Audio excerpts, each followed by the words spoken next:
The sky was turning dark when the storm slowly crawled over the mountains. The wind pushed the trees from side to side, and the road became quiet, too quiet.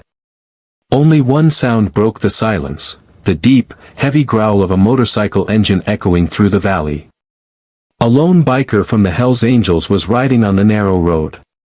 His name was Ryder, a man known for speed, danger, and a past he never talked about. People feared him just by looking at the large tattoos on his arms and the black leather jacket he always wore. Ryder enjoyed the quiet of the road. No rules. No noise. Just the engine and the wind. But today, something felt different. The storm clouds were closing in fast, and the road ahead was turning darker by the minute.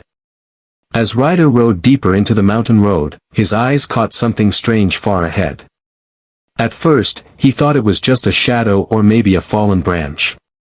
But when he got closer, he slowed his bike and stared. A little boy was standing on the side of the road. He looked no older than 9 or 10.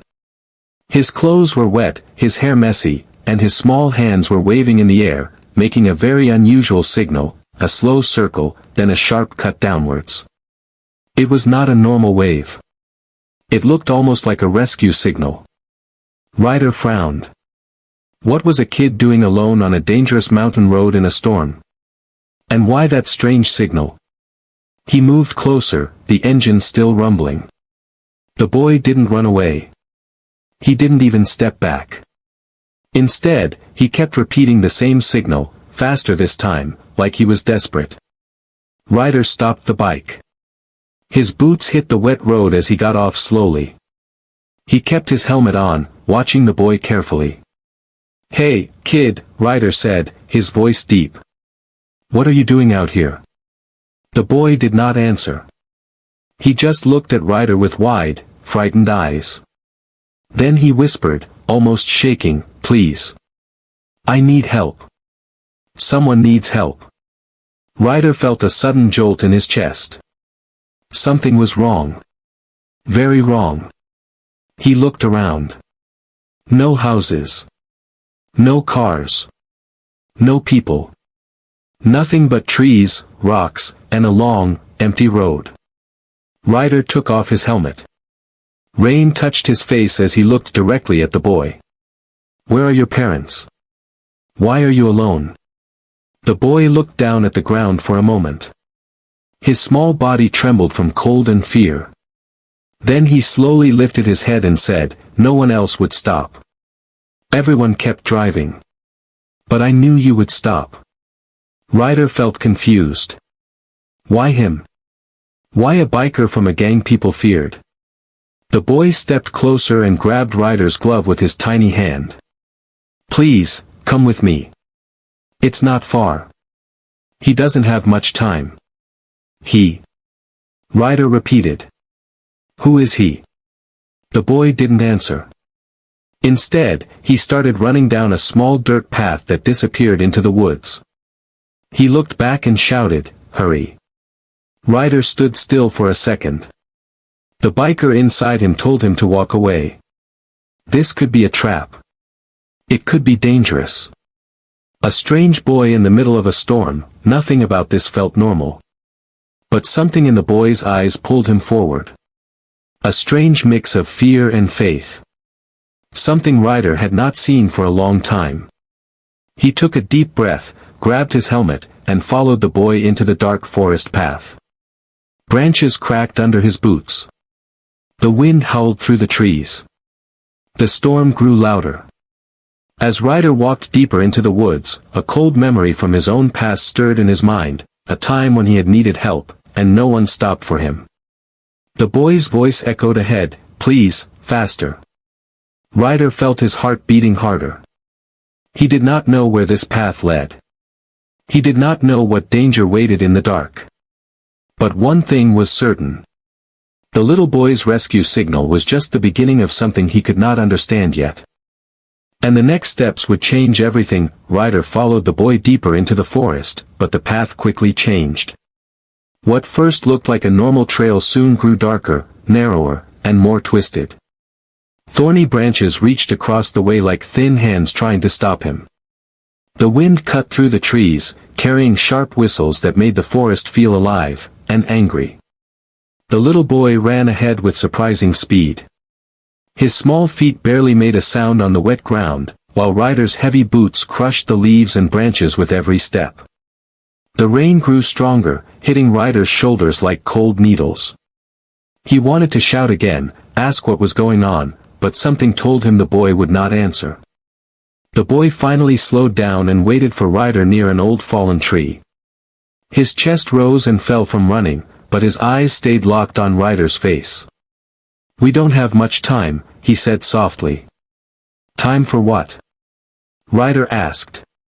"For saving him," the boy replied. "Please, don't stop now." Ryder felt frustration rise inside him. "I don't even know who he is. You need to explain." But the boy simply turned and pointed deeper into the forest. "You will see." Ryder took a deep breath, shook the water from his jacket, and kept moving.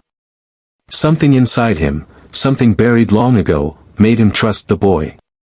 Maybe it was the fear in the kid's voice.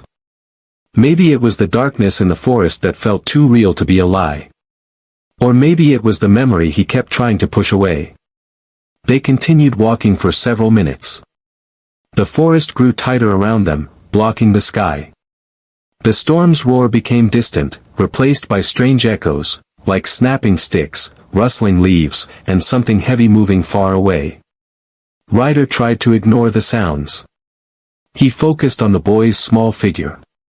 But then he noticed something strange. The boy was limping slightly, favoring his left foot. Ryder stopped him gently. "Are you hurt?" The boy froze, then looked down. "It's okay. I can walk." Ryder knelt to check. The boy's shoe was torn from the side, and a small piece of glass was stuck near the heel. Blood mixed with the mud around his ankle. Ryder carefully removed the glass and wrapped the boy's foot with a cloth from his jacket pocket. The boy looked at Ryder with soft eyes. "Thank you." Ryder nodded. "Tell me something," he said. "Why did you think I would stop? All those other cars refused, so why me?" The boy hesitated. His lips trembled slightly, like he was afraid to answer. But finally he whispered, "Because my dad once told me, people with angry eyes sometimes have the kindest hearts. He said the dangerous ones understand pain better than the safe ones." Ryder felt his chest tighten. The boy didn't know it, but his words cut deep. Ryder turned away and stood up. "Come on," he said. "Show me the way." The boy walked ahead again. After a few minutes, the trees opened into a small clearing. But what Ryder saw made him stop. A wooden cabin stood there, half broken, leaning to one side as if ready to collapse. The roof was missing pieces, and the windows were shattered. The door hung loose, swinging slightly in the wind. Everything about it looked abandoned. Empty. Dangerous. "This place?" Ryder asked. The boy nodded. "He's inside." Ryder's heart raced. The cabin looked like it hadn't been touched in years. There was no sign of life, no light, no movement. "Who exactly is inside?" "My father," the boy said. He fell. He tried to fix the roof, and he fell. I tried to wake him, but he wouldn't move. I ran outside, but no one would stop." Ryder stepped closer to the cabin. The wooden boards creaked under his weight. The air changed, colder, heavier, almost waiting. He pushed the door gently, and it made a long, sad sound as it opened. Inside, the darkness swallowed everything. And Ryder realized this was the moment everything would either make sense, or go terribly wrong. The moment Ryder stepped inside the broken cabin, the air felt different. Thick. Heavy. Cold. The smell of wet wood and dust filled the place. His boots made soft cracks on the floor, and his eyes struggled to adjust to the darkness. Behind him, the boy stayed close, holding on to the doorframe with trembling fingers. "Where is he?" Ryder asked, keeping his voice low. The boy pointed toward the corner. "There." Ryder slowly moved forward. A small amount of light slipped in through the cracked roof, forming a faint circle on the wooden floor. As Ryder got closer, he could see a shape lying on the ground. A man. Still. Silent. He knelt down beside him. The man looked around 40, maybe older. His beard was messy, his shirt torn, and his forehead had a deep cut. Dried blood had turned dark near his temple. His breathing was faint, barely there. Ryder checked the man's pulse. It was weak but alive. "What happened to him?" Ryder asked. The boy stepped into the dim light. He was fixing the roof when the wood broke. He fell through. I tried to help him get up, but he didn't move. Then the storm started, and I got scared. Ryder scanned the cabin. Pieces of broken wood were scattered everywhere. A ladder lay snapped in half. It was clear the man had fallen hard. "Why didn't you call someone? Why didn't you get help earlier?" Ryder asked. The boy lowered his eyes. "I did. I ran to the road. I waved. I cried. But people didn't stop. They looked at me and kept driving." Ryder felt a slow anger burn inside him. He knew that feeling too well. The feeling of begging for help and being ignored. He shook his head and focused back on the injured man. "We need to get him out. This place isn't safe." He tried lifting the man gently, but the man groaned in pain. Ryder stopped. The injury was serious. Moving him wrong could be dangerous. "We have to be careful," Ryder said, more to himself than the boy. Suddenly, a loud thunderclap shook the cabin. Dust fell from the broken ceiling, and the boy jumped, clinging to Ryder's arm. Ryder steadied himself and looked around again. Something felt strange. The cabin didn't look completely abandoned. There were signs of recent life, a warm mug on the table, tools placed neatly, a small bedroll in the corner. But there was also something else. Something that did not match. A big metal box stood near the back wall, partly hidden by a cloth. It looked old but heavy, with strange markings on the side. Ryder stared at it for a moment. "What's that?" he asked. The boy's eyes shifted quickly. "Nothing. That's just my dad's things." Ryder wasn't convinced. "Why cover it then?" The boy stepped forward nervously. "Please, don't open it. It's not important. My father is important." Ryder looked at the boy, then at the injured man. The fear in the boy's voice didn't sound like normal fear. It sounded like he was hiding something. But Ryder let it go, for now. He returned to the man and checked again. "We need to carry him to the bike," Ryder said. "But the way is long," the boy replied. "The storm is strong. And the forest is dangerous at night." Ryder stood up. "We don't have a choice." He lifted the man slowly, supporting his shoulders. The boy hurried to help, holding his father's arm tightly. Together, they moved toward the door, step by step. But just as they reached the exit, a loud cracking sound echoed. A wooden beam from the ceiling broke loose and crashed to the floor right behind them. If they were a second slower, it would have crushed them. Ryder's heart pounded. This place is falling apart. We need to go now. Lightning flashed outside, lighting the forest for a split second. Ryder could see the rain falling harder, turning the path into mud. The boy looked up at him with wide eyes. Will he survive? Ryder tightened his grip on the injured man. As long as I'm here, he has a chance. But deep inside, Ryder felt something else. This rescue was not simple. This boy was hiding something. And the truth inside that cabin was bigger than he could imagine, the rain hit Ryder's face like cold stones as he carried the injured man out of the cabin. The boy followed close behind, trying his best to hold his father's other arm. The forest felt darker now, as if the storm had swallowed all light. Trees bent with the wind, and the path ahead looked even more dangerous than before. Ryder steadied his steps, breathing deeply. The weight of the injured man was heavy, but something deeper weighed on his mind. Something about the boy's fear, something about that hidden metal box in the cabin, it felt wrong. The boy kept glancing back at the cabin as they moved. It was as if he expected someone, or something, to come out. "You okay, kid?" Ryder asked through the noise of the storm. The boy nodded quickly. "I'm fine. I don't want to go back there." Ryder raised an eyebrow. "Why? What scares you?" The boy swallowed hard.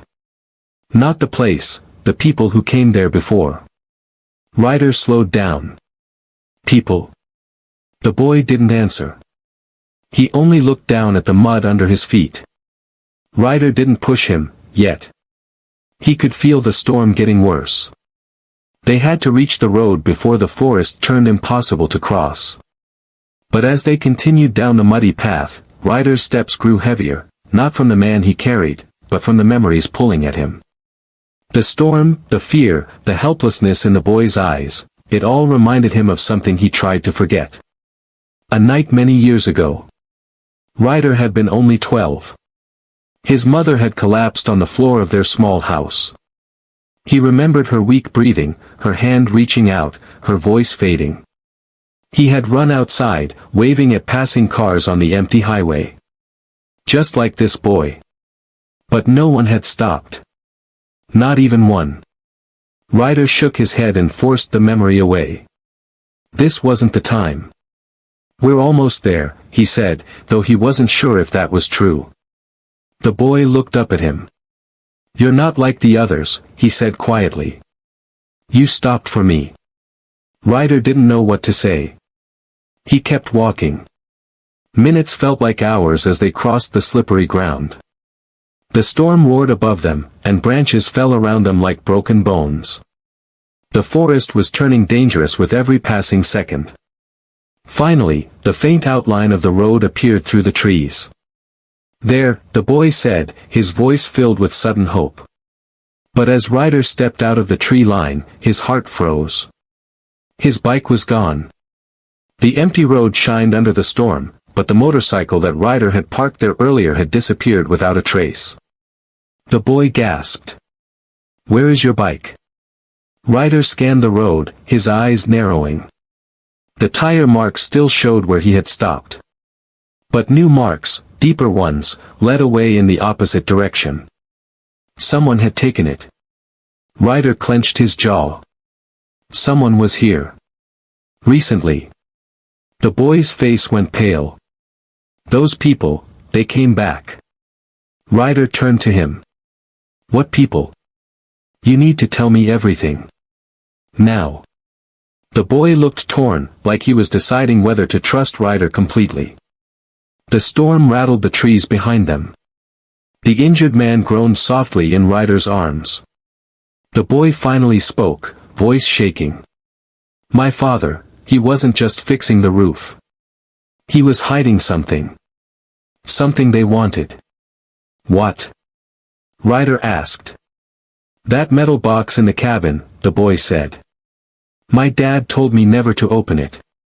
He said it was dangerous." Ryder remembered the strange markings. "Who are they?" he asked. "They came 2 nights ago," the boy whispered. 3 men. "They asked my father for the box. He refused. They hurt him. They broke things. They said they would come back." Ryder felt his stomach twist. This wasn't an accident. This wasn't just a rescue. This was something far bigger. Lightning flashed again, and for a brief moment, Ryder saw headlights far down the road, slowly approaching. Not friendly headlights. Ryder stepped in front of the boy. "Stay behind me," he said, his voice strong. The boy clung to his father. What will happen now? Ryder stared at the approaching lights, his fists tightening. Whatever happens, he said, you're not facing it alone. And as the dark vehicle rolled closer, Ryder understood one thing clearly. The storm outside was nothing compared to the storm that was coming. The headlights came closer, slicing through the rain like two white blades. Ryder shifted his stance, tightening his grip on the injured man. The boy stepped behind him, holding his father's shoulder with shaking hands. The storm screamed around them, but the silence inside Ryder's mind was louder. He had been in situations like this before, dark roads, dangerous men, no help in sight. But never with a child standing behind him, trusting him completely. The vehicle slowed. It was a black pickup truck, old but powerful, its tires sinking into the soft mud as it stopped only a few feet away. 3 men sat inside. Ryder could not see their faces clearly, but he could feel their eyes. The driver rolled down the window.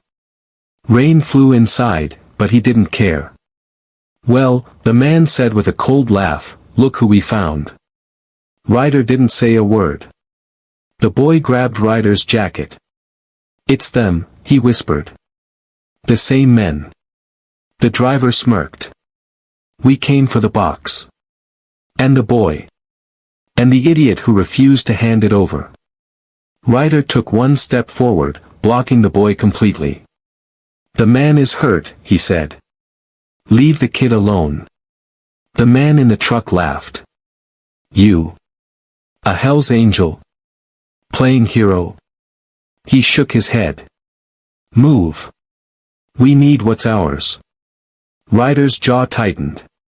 It's not yours. The door opened, and the tallest man stepped out. He looked rough, like someone who spent his life fighting. His boots splashed mud as he walked toward Ryder. Hand over the boy, he growled. We don't want trouble.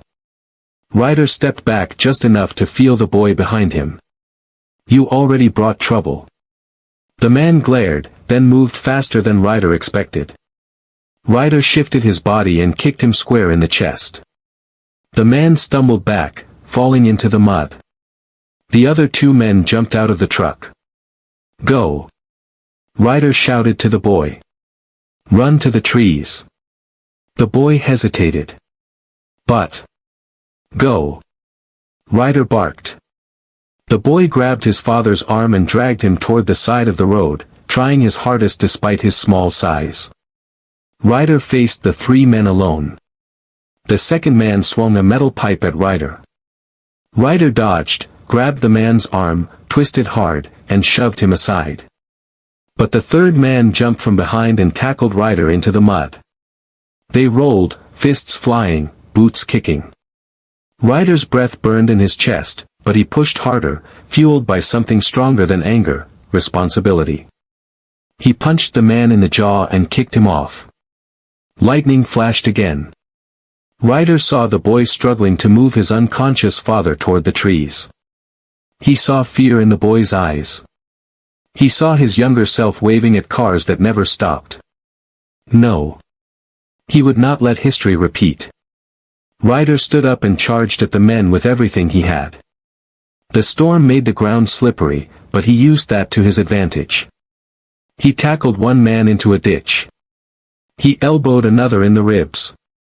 He fought like a man who had nothing to lose, but everything to protect. But then. A gunshot cracked through the storm. The thunder hit its echo, but Ryder heard it clearly. He froze. The men froze. The boy screamed. Ryder spun around. The boy was on his knees, holding his father, trembling. The bullet had not hit them, but it struck the ground so close that mud splashed on their clothes. The driver stood with a pistol pointed directly at Ryder. His face twisted with anger. Enough games, he said. Bring us the box. Or we take the boy. Ryder's eyes burned with fury. Over my dead body. That can be arranged, the driver said coldly. Ryder looked around. He had no bike. No weapon. No clear escape.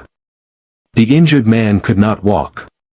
The boy could not run fast with him. And 3 dangerous men stood in front of them, armed and angry. The storm pounded the earth as if warning them. Ryder breathed deeply. He knew what he had to do. He had one chance. One plan. One risk. He stepped forward. "Fine," Ryder said. "I'll get the box." The boy gasped. "Ryder, no." Ryder whispered without looking back, "Trust me." The driver smiled. Smart choice. But Ryder was not choosing to surrender. He was choosing to end this, once and for all. And as he walked back toward the dark forest, he already knew. The box was dangerous. The men were ruthless. But the truth inside that box was even more dangerous than them all. Ryder walked back into the forest, his boots sinking into the soft mud. The storm continued to roar above, but inside Ryder's mind everything was silent. Focused. Sharp. The 3 men watched him from the road, their eyes glowing like wolves waiting for their prey to return. The boy held his father tightly, tears mixing with the rain.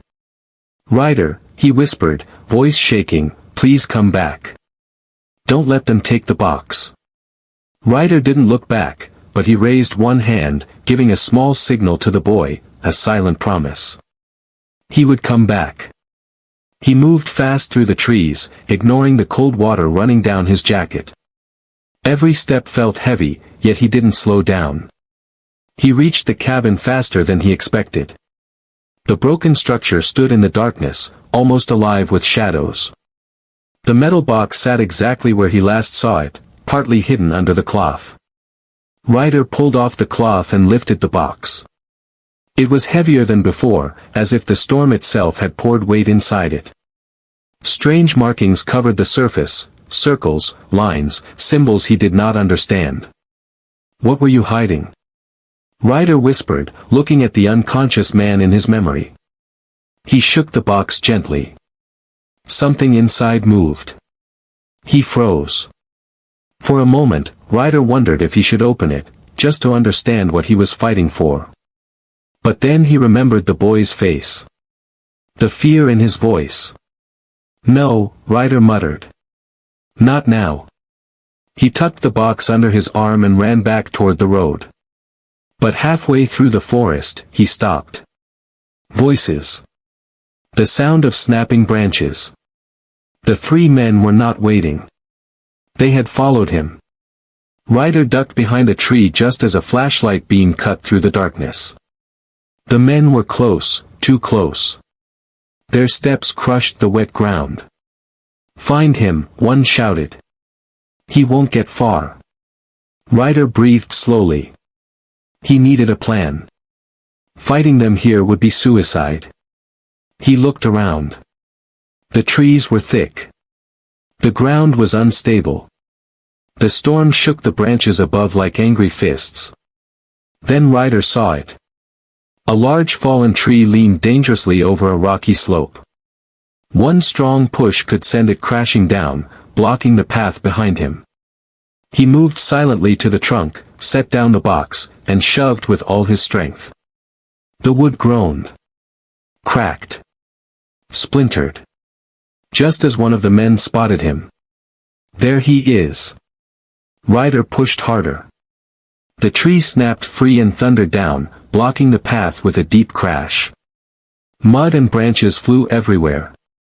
The men screamed as the tree trapped 2 of them behind the massive trunk, leaving only one man able to pass through the narrow side. The driver. The most dangerous one. He aimed his gun at Ryder. "You think you can stop me? Give me the box." Ryder grabbed the box from the ground. "Come take it." The man charged. Ryder turned and ran through the forest, the box banging against his arm. Branches whipped his face, but he didn't stop. The road was close. The boy was close. He burst out from the trees and saw them. The boy, still kneeling beside his father. Eyes wide. Waiting. "Ryder," the boy cried. Ryder didn't stop running. "Get ready," he shouted. Thunder cracked behind him as the armed man came out of the forest, pointing the gun straight at Ryder's back. Ryder slid into the mud next to the boy. "Hold tight," he said. "What are you going to do?" the boy asked. Ryder looked at him with steady eyes. "The same thing you did." The boy blinked. "What?" "Send a signal." Ryder dropped the box beside them and pulled out a small flare from his jacket, one he carried for emergencies. He struck it hard. A bright red flame burst open, lighting up the entire road like fire in the night. The gunman fired. The flare exploded in a shower of sparks. The sound echoed. Then headlights appeared in the distance, many headlights. Motorcycles. Dozens of them. The roaring engines of Ryder's brothers, the Hells Angels. They arrived like a wave of thunder. The gunman froze, his face turning white.